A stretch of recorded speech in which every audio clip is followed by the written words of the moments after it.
भारत जहां एक तरफ अमेरिका और इजराइल के साथ मिलकर चाइना को कैप्चर करने की बात कर रहा है, वहीं बॉर्डर के ऊपर लड़ाइयां शुरू हैं। बॉर्डर के ऊपर अभी भी स्किर्मिशेस हैं, छोटी मोटी झड़पें जारी हैं। इन्हीं झड़पों को देखते हुए भारत ने अपना जो डेलीगेशन है वो चाइना के अंदर ओलंपिक्स गेम्स के लिए नहीं भेजा। आज भारत ने चाइना के खिलाफ एक और प्रोपेगेंडा किया है। प्रोपेगेंडा ये किया है कि नेपाल के बारे में बीबीसी को रिपोर्ट दी। बीबीसी को यह बताया है भारत की एजेंसीज ने कि चाइना तो हुमला नाम की जगह, जो कि नेपाल की जगह है, नेपाल का वेस्टर्न और साउदर्न बॉर्डर है, वहां पर चाइना नेपाल की सरजमीन के ऊपर कब्जा कर रहा है और नेपाली बोल नहीं रहे। भारत को यह सिर्फ टेंशन है कि नेपाल वाले चाइना के साथ जा क्यों रहे हैं। इसका मतलब यह है कि भारत को कैप्चर करने के लिए, ट्रैप करने के लिए चाइना ने तीसरा फ्रंट खोल दिया है। पहले पाकिस्तान के साथ फ्रंट खोला था,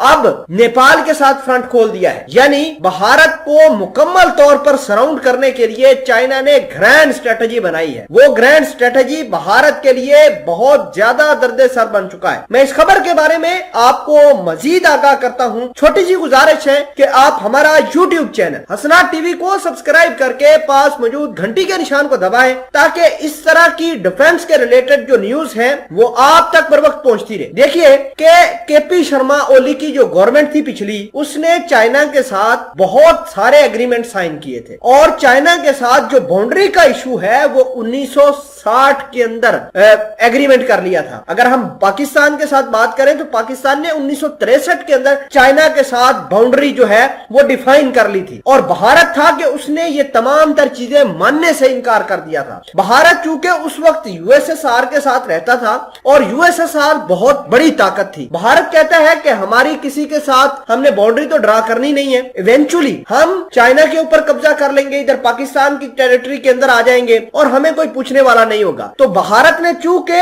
बाउंड्री लाइन नहीं बनाई थी, आज उसका खामियाजा भुगत रहे हैं। आज चाइना 100 से ज्यादा गांव भारत की सरजमीन के अंदर बसा चुका है। और रही बात नेपाल की, तो नेपाल की कोई सरजमीन के ऊपर कब्जा नहीं हुआ। नेपाल की गवर्नमेंट के साथ बैठकर चाइना वालों ने वहां पर हथियार जमा करने शुरू कर दिए हैं। भारत जो कि मानता नहीं है और दुनिया को बताता है कि चाइना तो जमीन कब्जा कर रहा है, कब्जा नहीं कर रहा, बल्कि चाइना काठमांडू के अंदर फजाई बेसिस बना रहा है, हवाई अड्डे बना रहा है, रनवेज बना रहा है, मिलिट्री की पोस्ट बना रहा है और नेपाल की फौज को असला भी दे रहा है। नाज़रीन इकरामी, अगर कल को ये लड़ाई करते हैं, यानी नेपाल की और भारत की, जब पहले 2021 और 20 के अंदर लड़ाई हुई थी, तो उस वक्त भी चाइना ने नेपाल को बहुत ज्यादा पैसा भी दिया था, हथियार भी दिए थे और भारत बनाकर घुटनों पे आ गया था। भारत ने नेपाल से हाथ जोड़कर माफी मांगी थी। नाज़रीन इकरामी, आपको ये बता दें कि भारत को अब